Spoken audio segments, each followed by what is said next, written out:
Hai, aku Febrian. Dan aku nggak ngantor. Emang salah ya? Hai, selamat datang di Emang Salah Ya, episode ketiga. Kalau nggak kerja kantoran, kalau keluar dari zona nyaman, dari office hour ya, dan mengejar cita-cita. Kayak Febrian yang seorang full traveler, benar? Betul. Dulu tuh tapi pernah nggak sih Feb kerja kantoran benernya? Pernah sih, jadi waktu dulu tuh aku kan pernah setelah lulus dari London School of Public Relations Jakarta, ditawarin buat kayak semacam magang lah ya, tapi waktu itu sih sebenarnya ya jatuhnya kayak jadi full time juga, karena ngantor kan, 9 to 5 setiap harinya, dan kadang ada lembur juga gitu, jadi selama 6 bulan waktu itu aku ngantor lah, hari-hari. Kantor, ya. Dan di situ ngerasanya kayak gimana? Apakah ngerasa kayak, duh, sebel nih, karena kan ya ini nggak semua, tapi ada sebagian orang yang kayak merasa kerja kantoran tuh, aduh capek gini lagi, harus ini, pengennya ini, tapi terhalang oleh waktu.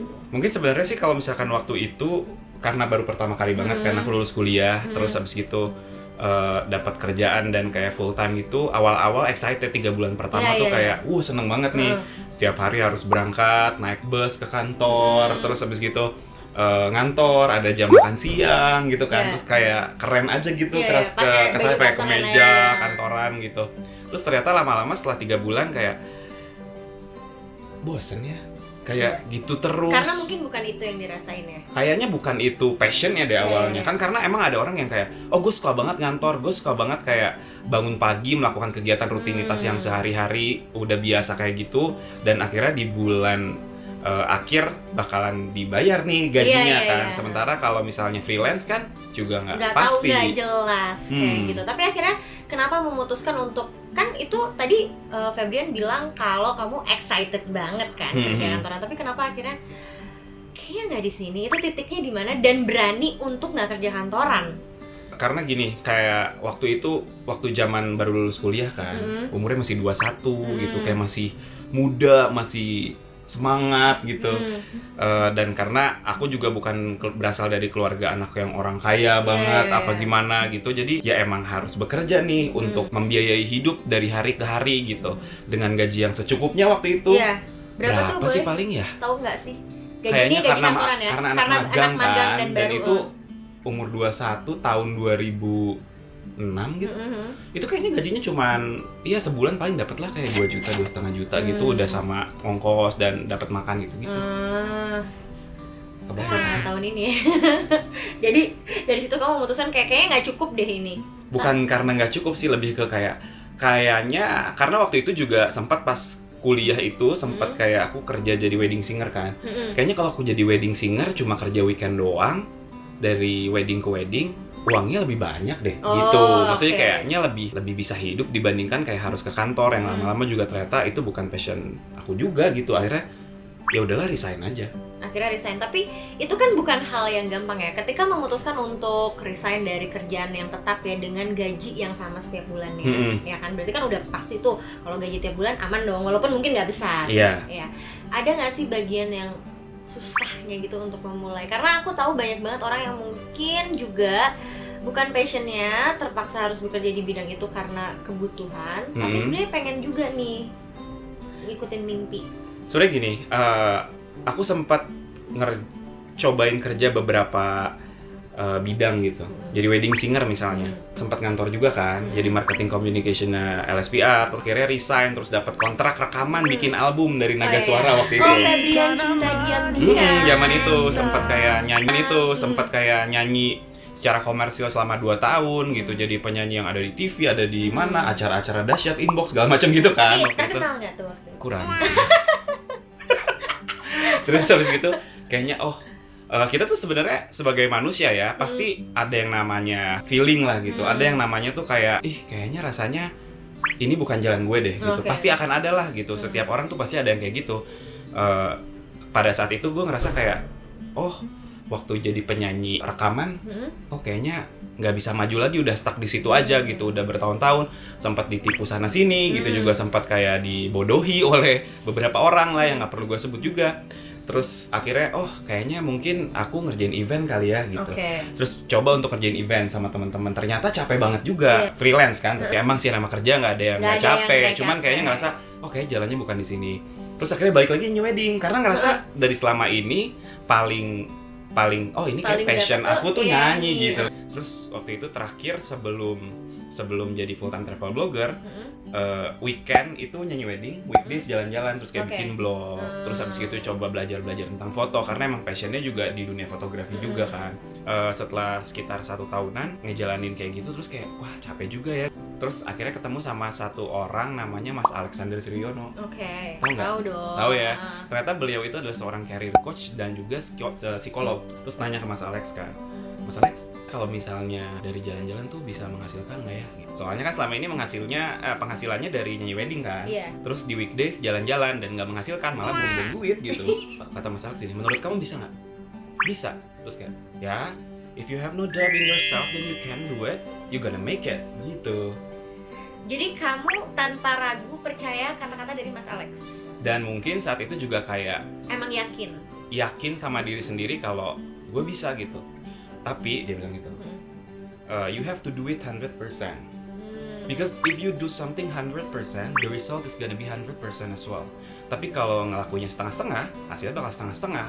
Akhirnya memberanikan diri untuk nggak nyanyi wedding sama sekali. Dan jadi full time travel blogger, pindah ke Yogyakarta beberapa minggu nebeng di teman, terus kayak pindah lagi ke kota lain, pindah terus kayak gitu pakai tabungan dari nyanyi wedding. Terus habis itu setelah 1 tahun aku dihubungin sama Indonesia Kaya untuk jadi pembawa acaranya si Jurnal Indonesia Kaya sampai detik ini. Kan kita sempet juga tuh di Weekend List. Di Weekend List. Ya, sama ya berarti ya awalnya kayak kita emang berusaha sendiri, bukan kayak enak ya jalan-jalan terus suka. Iya. Sampai sekarang pun masih kayak enaknya kayak Cafe Brian uangnya nggak habis-habis jalan-jalan terus, kayak sebenarnya bukan uang yang nggak habis-habis tapi gimana kita pintar-pintar untuk mengatur finansial kita, belajar nabung. Iya benar. Kalau enak banget bisa jalan-jalan dibayarin dan dibayar. Itu tuh sebenarnya nggak sesimpel itu sih sebenarnya. Untuk sampai ada di posisi dibayarin dan dibayar itu prosesnya panjang banget, bertahun-tahun, banyak hal gitu. Maksudnya kayak nggak segampang terlihat kayak sekarang gitu. Dan sekarang juga bisa kayak banyak kerja sama beberapa brand misalnya untuk jadi brand ambasadornya dan segala macam. Itu juga butuh yang namanya usaha dan juga prosesnya nggak segampang itu. Oke. Tapi kan sekarang Febrian bisa dibilang sukses kan itu tergantungnya, tapi kayak mengikut udah sesuai jalurnya. Iya, sesuai dengan keinginannya. Betul. Tapi pernah nggak sih ada hal yang kayak menyakitkan gitu, kata-kata dari orang atau netizen? Netizen atau kalau netizen mungkin kayak ya udahlah ya, tapi mungkin orang-orang terdekat yang ada di sekitar yang justru kayak kecewa karena gini loh, kan biasanya laki-laki itu akan dituntut untuk bertanggung jawab terhadap keluarga. Dan Febrian, yang karena aku dekat sama Febrian, jadi aku tahu bahwa Febrian ini orang yang sangat bertanggung jawab sama keluarganya. Amin. Ya kan, ngebiayain keluarganya juga. Itu pernah nggak sih ada di tahap sampai walaupun laki-laki ya kayak jadi gue susah banget sampai nangis gitu saking susahnya? Ya pasti pernah, sampai nangis, beneran sampai nangis kayak susahnya hidup di Jakarta, pengen balik aja ke Kuningan ngebajak sawah aja deh, bener-bener jadi petani gitu. Pernah kepikiran kayak gitu? Iya pernah, cuman ya itu kan sebuah pelajaran yang bisa dipetik sekarang bahwa ya sebenarnya di dunia ini menurut aku ya dan menurut pengalaman aku nggak ada yang nggak bisa. Semua itu adalah mau atau nggak mau. Kalau misalnya bisa dan nggak bisa itu semua ada di pikiran kita. It's all in your mind. Kalau misalnya kayak kita bilang, besok bangun jam 6 pagi, aduh gue nggak bisa, bukan nggak bisa, nggak mau. Aku suka ngomong nggak mau bangunnya bener. Iya, kalau misalnya besok pagi ya kayak, aduh aku nggak mau bukan nggak bisa, emang nggak mau. Emang aku nggak mau gitu. Jadi kayak ya selama kita bisa ngelakuin sesuatu dan belum mentok gitu, ya terus aja coba kejar passionnya apa. Aku nggak nyuruh untuk kayak semua orang untuk kayak berhenti kerja, kejar passionnya apa gitu, enggak. Cuman alangkah baiknya kalau misalnya kita bisa bekerja sesuai dengan bidang yang kita suka. Misalnya ada yang suka ternyata emang kantoran, ya just go for it gitu. Kalau aku secara Kristen aku selalu bilang kayak dibilang, ya udah kamu melakukan sesuatu itu seperti untuk Tuhan tanpa ada pamrih gitu. Bener kata orang kayak when we give more, we gonna get more. Wow. Tapi aku tuh pernah dengar satu cerita nih sebenarnya dari Febrian juga sih. Dulu tuh Febrian keluarganya nggak ada uang untuk Febrian mau kuliah. di Ya Jakarta, memang betul sih. sampai jual Motor. iya sampai jual motor. Terus kayak berantem sama adik-adik juga karena kayak itu motor dipakai kita bertiga. Jadi aku punya adik 3 kan sekarang. Tapi waktu dulu itu sebelum yang paling kecil lahir, ada 2 adik yang bedanya itu setahun doang kayak motor bersama gitu. Karena kita bukan dari keluarga yang mampu.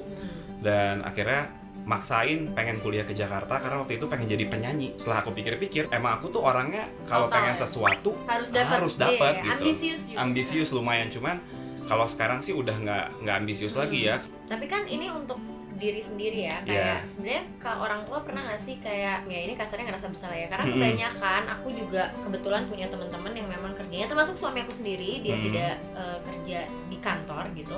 Banyak orang yang beranggapan bahwa itu pekerjaan yang tidak bertanggung jawab dan juga tidak bisa memberi apa ya nafkah. Mungkin kayak orang tua kamu pengen nggak sih kamu suatu saat menikah, ya wajar semua orang tuh akan iya pastilah. Sebenarnya dulu pas aku lulus SMA itu sebenarnya tuh aku dapat beasiswa ke ITB.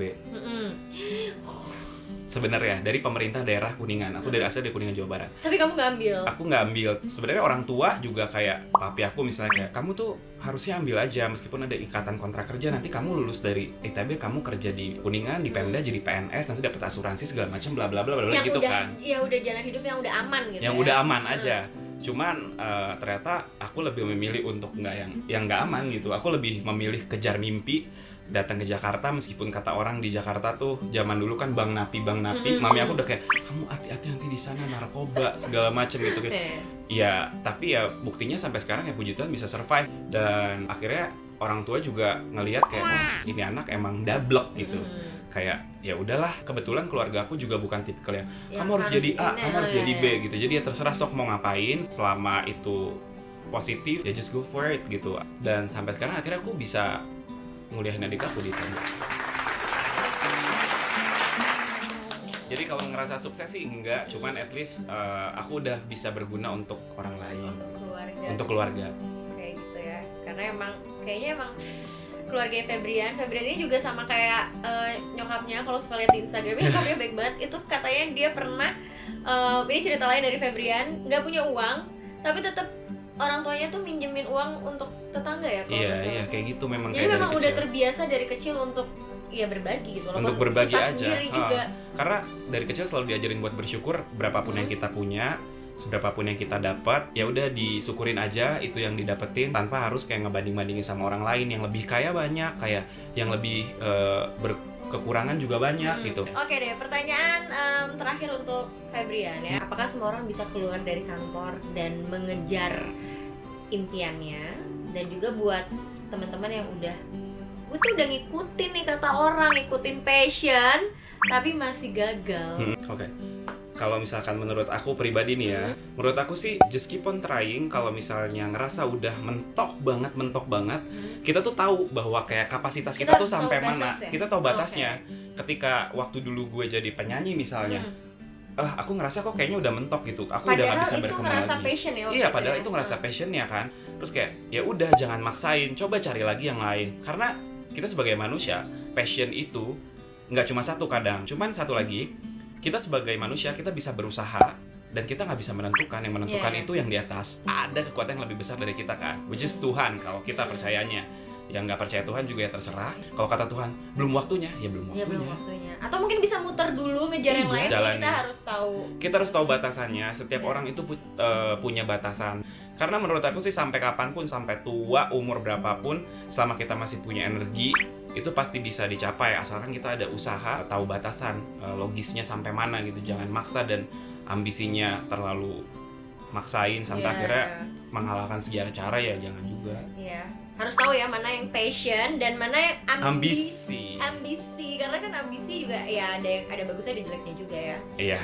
Oke deh, kalau gitu itu dia ngobrol emang salah ya kalau nggak kerja kantoran sama Febrian. Salah nggak? Nggak salah kok. Ya, nggak salah ya, orang salah ada. Ini bukti nyata. Aku juga enggak. Ini juga nggak kantor. Kita semua nggak kantor dan nggak salah kok. Maksudnya kayak mungkin lebih ke kalau emang salah ya kalau cowok nggak ngantor, gitu kan? Kayak ya nggak salah kok. Maksudnya buktinya banyak, bukan gue doang. Banyak juga orang-orang lain di luar sana yang nggak ngantor dan akhirnya bisa jadi entrepreneur misalnya karena jualan keripik doang, taunya sukses. Ya nggak? Iya benar, ya kan? Oke deh kalau gitu, tetap semangat ya. Febrian, thank you ya. Terima kasih, Ci. Bye.